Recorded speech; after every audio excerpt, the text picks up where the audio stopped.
Life is a journey, not a destination. And you don't need to go it alone. Join me for practical tips and strategies on using mindfulness techniques and creating mindset shifts that can reduce stress, improve productivity, and give you a fresh perspective on work and life. This is a Candy Factory Mini. Mastering the Mindful Mindset with Jose Johnson. Hi, and welcome to this week's episode of Mastering the Mindful Mindset. I'm your host, Jose Johnson. Today, we're going to talk about ways to mindfully set and achieve your goals for the new year and beyond. But first, let's set the stage properly by doing a little reset. Now, if you watched episode 1, you'll hopefully remember this exercise. If you haven't watched it yet, don't worry. You can still follow along. Just make sure you go back to that episode and watch it later so you can catch all of the details.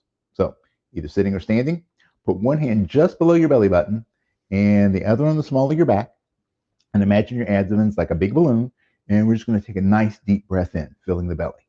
So a deep breath in, and then let it go.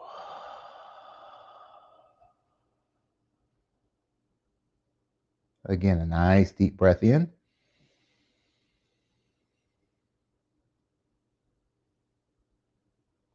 And let it go.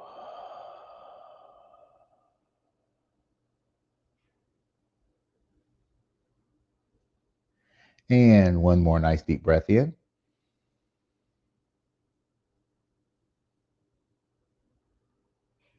And let it go.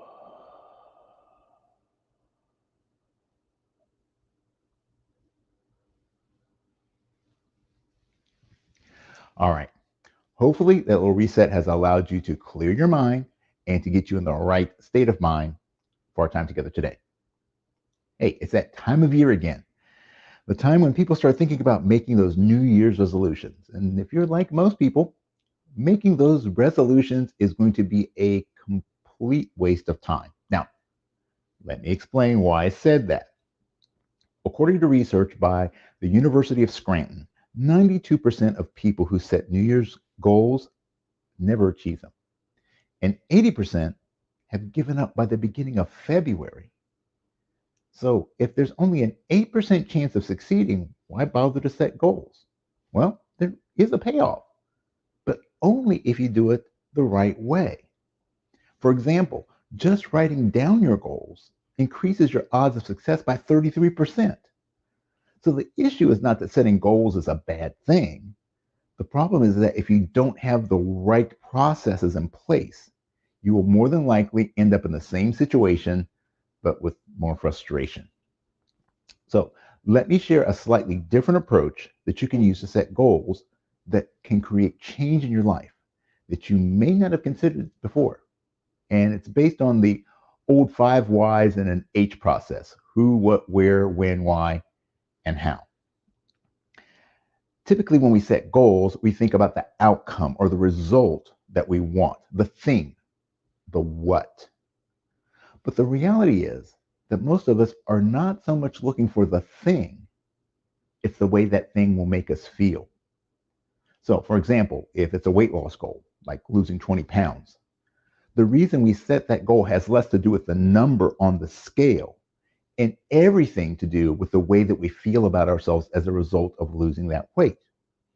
Maybe we'll feel healthier or just a little sexier. But it's the feeling, not the number, that we're working towards. Or maybe you have a business goal of getting a raise or a promotion. The achievement of that goal is really nothing more than the vehicle that delivers the feeling that you're after. The new position is probably less important than the feeling of accomplishment, success, or confidence that it brings.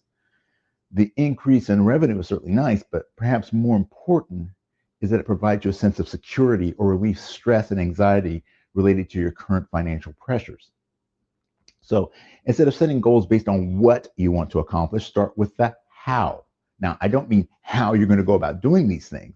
I mean, how do you want to feel about yourself, your business, or your life in the coming year? How do you want others to view you? And have you ever worked hard to achieve a goal only to find yourself feeling empty afterwards? Why does that happen? Because you probably started backwards. Chasing the what is like treating a symptom, and it doesn't always guarantee that you're actually addressing the root of the problem. Sure, it gets you somewhere, but it's not where you really want or need to be. So, for example, when I was running my martial arts studio, I would often ask people what their training goals were for the coming year. Now, keep in mind that I already had a pretty good idea of why people were training. And one of the most common reasons people gave me was stress reduction. They were taking things like Tai Chi or Qigong to help them feel more relaxed, to help them unwind. And then they would come up with these goals like they want to learn the most difficult thing that I can teach them, or they want to compete for a spot on the US team. Now, there's nothing inherently wrong with those goals. In fact, they were goals of mine at one point. But the thing is that the pursuit of those specific goals are generally not conducive to what that person really wants, which is to feel more calm and less stressed.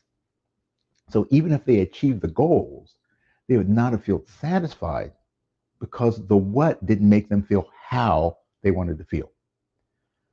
So as you prepare yourself for 2021, think about how you want to feel and make obtaining that feeling a priority. And once you get clear on how you want to feel, ask yourself the next important question: why? Why do you want this? Now, I like to use a process called the Why-5. This technique is a way to get to the deeper meaning of why things are important. Now, how does it work? It's pretty simple. Just imagine yourself like an extremely inquisitive or annoying child. You know the kind of kid I'm talking about, the one that keeps asking a question to every answer, a conversation that typically ends up with a very loud, because I said so. So take your how and keep asking why it's so important until you can come up with that final answer, until you get to your because. Now, it may take 5 times, it may take more, it may take less. But keep asking yourself until you hit that deepest why. Because here's the thing.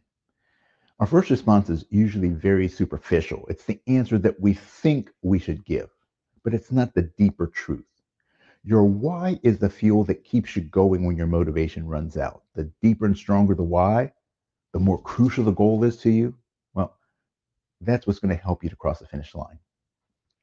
And this needs to be done in a mindful way. And by that, I mean that your process should be free from emotion or judgment. The truth of your why is your truth. It's not up to anyone else to question your why, but you need to completely embrace it if you want to have the best chance of success. Now, once you figured out your how and your why, now it's time to figure out your what. What needs to happen or change to give you the results you're after, the feelings that you desire? What do you need to do more of? What do you need to do less of? What habits do you need to establish? What resources do you need to gain?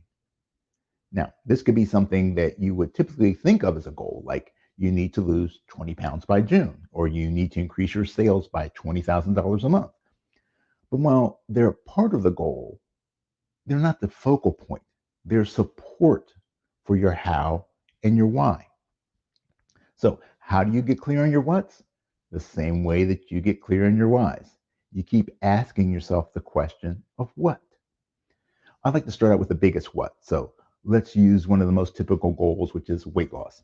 You've identified your how and your why. You want to feel healthier, and you want more energy and less pain. And you know that if you don't do something about it soon, you may not live to see another 5 years. So now what has to happen? The biggest what may be that you need to lose 50 pounds. Okay, well, that gives us a starting point. So what else needs to happen? What habits do you need to make? What steps do you need to take? So maybe it's going to the gym 3 times a week, or you start eating vegan. What resources do you need? Then I like to use something called the ladder approach. So you start with your biggest why, and you ask yourself what needs to happen to make that happen. And keep asking that until you come down to the one thing that needs to be done first, the thing that you can do right now. See, one of the reasons most people give up on their goals is that they become overwhelmed. They're so fixated on how far they still have to go that they aren't really paying attention to how far they've come. They lose touch with the fact that it's all about the small, consistent steps. Now, we can start filling in the gaps by considering the remaining questions. We'll start with when. When do you ask the when question? Whenever you can. When is how you prioritize your actions. Because, like it or not, there's an order to things, a process. Some things need to be done right now, some things need to wait. Remember the old saying, first things first? That's critical in achieving your goals. You need to make sure that you're building a foundation for future success. So consider when things need to be done. This goes back to our ladder approach. Are you breaking down your what to that first thing that needs to be done? Right? Because that gives you your framework. It gives you a timeline for your journey. Sometimes the when is a hard date or time, like I need to have a rough draft of my book done by March 1st, or I need to wake up an hour earlier so I can go to the gym before work. And sometimes the when is conditional, like when I have $10,000 in savings that I can start looking for a new place to live, or when I finish building my website, I can start promoting my new product line. Being clear on your when helps you to avoid two big pitfalls. The first is trying to make everything a priority. This is what leads to feeling overwhelmed and burned out.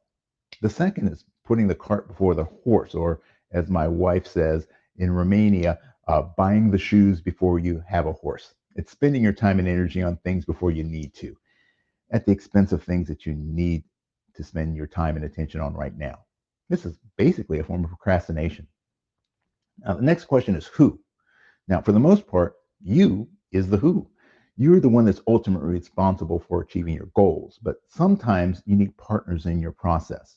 Maybe it's someone like me, a coach and a consultant, someone that provides you with guidance and knowledge that you don't already have. Or maybe it's a family member that you need in support of your process. That can be moral support, or it can be real support. Like if you need to spend more time studying, you may need someone to pick up a little more of the housework. So consider, who do you need at each step along the way? And finally, ask where. Where do you need to go to find the resources that you need? So, for example, if you need a who, say an expert like me, where would you go to find them? Would you search online? Would you ask someone that you know for some suggestions or some referrals? Or maybe you need to join a gym. Where are you going to go? Where's the best place for you to train? Or maybe achieving your how means that you need to relocate. Where do you need to be to help you feel how you want to feel? All right, so let's recap. As you prepare to set your goals for the new year, start by asking these questions. How? How do I want to feel? How do I want my life to look in the new year? Why? Why is this so important to me? Why don't I feel this way right now? What? What needs to change to give me the results I want? What do I need to do to make that change happen? When? When do things need to be done? Who? Who needs to take action? And who do you need to get help from? Where? Where do you need to go to access the resources that you need? And that's all you need to achieve your goals. Well, almost. While goal setting is relatively simple, achieving them isn't always easy. And in next week's episode, I'm going to share with you some techniques that will help increase your odds of making this the best year yet. So thanks for joining me today. I hope that you enjoyed our time together and that you have some new ideas on the process of goal setting. If you have a question or a topic you'd like me to cover in a future episode, just drop it in the comment section and I'll certainly do my best to help you out. Make sure you subscribe and share this episode with someone that you feel could benefit from this information. And also make sure that you take time to check out all of the other great programming brought to you here on the Candy Factory Collective. So until next time, remember, it is what it is, but it becomes what you make it. So make it great. Mastering the Mindful Mindset is part of the Candy Factory mini-series and is a proud member of the Candy Factory Collective.